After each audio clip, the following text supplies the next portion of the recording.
श्याम की पत्नी गायत्री अपनी सासू माँ पर बहुत ज्यादा अत्याचार किया करती थी।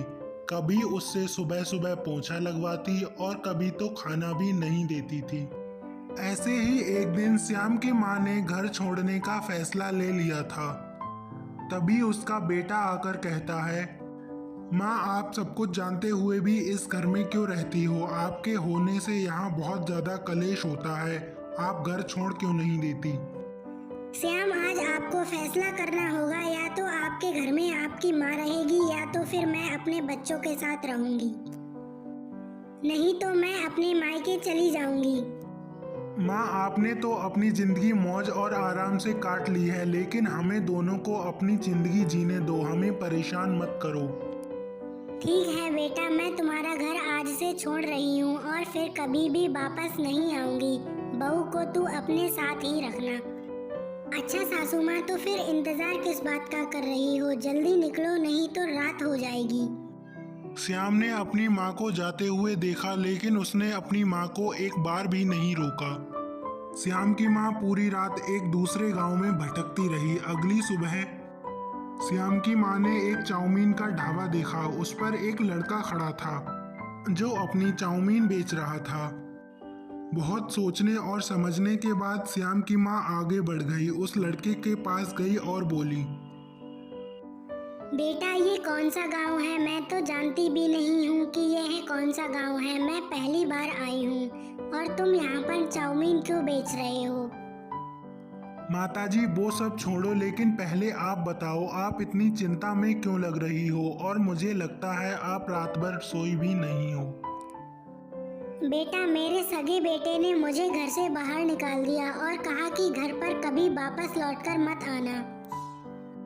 माताजी मैं भी आपकी तरह हूँ। मैंने अपने माँ बाप का मुंह कभी नहीं देखा। आप मेरे साथ मेरे घर में रह सकती हो। श्याम की माँ ने उस लड़के को अपना बेटा मान लिया था और वह उसी के साथ चाउमीन बनाना सीख रही थी। श्याम की माँ ने चाउमीन बनाना सीख लिया था। वह अब उसी लड़के के साथ रहती थी और काम में उसकी मदद किया करती थी। ऐसे ही एक दिन, रामू बेटा आज काम पर नहीं जाना क्या? माताजी आज मेरी तबीयत बहुत ज़्यादा खराब हो रही है, तो मैं कह रहा हूँ कि आप जाकर ठेला लगा लो। अच्छा बेटा ठीक है, तो तुम आराम कर लो और दवाई लेकर आना और खा लेना। अब श्याम की माँ ने बाजार में अपना चाउमीन का ठेला लगाना शुरू कर दिया था। वह सूरज के साथ चाउमीन बेचती थी और खुद भी बना लिया करती थी। गायत्री, तुझे पता है कल मैं उस बुढ़िया के पास से चाउमीन खाकर आई थी जिसकी चाउमीन बहुत प्रसिद्ध हो रही है। अच्छा श्यामा, तो आज मैं श्याम को लेकर जरूर चाउमीन खाने जाऊंगी। आज मुझे श्यामा बता रही थी कि एक बुढ़िया है, वह बहुत अच्छी चाउमीन बनाती है। उसकी चाउमीन आसपास के गांव में फेमस भी है। अच्छा गायत्री ठीक है, शाम हो जाने दो, मैं तुम्हें और तुम्हारे बेटे को लेकर जरूर चलूंगा।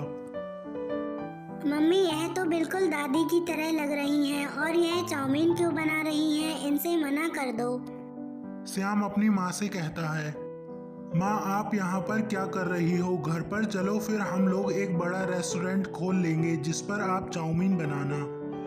अब मैं अपने सूरज बेटे के साथ ही रहती हूँ। अब मैं तेरे साथ कभी भी नहीं जाऊंगी।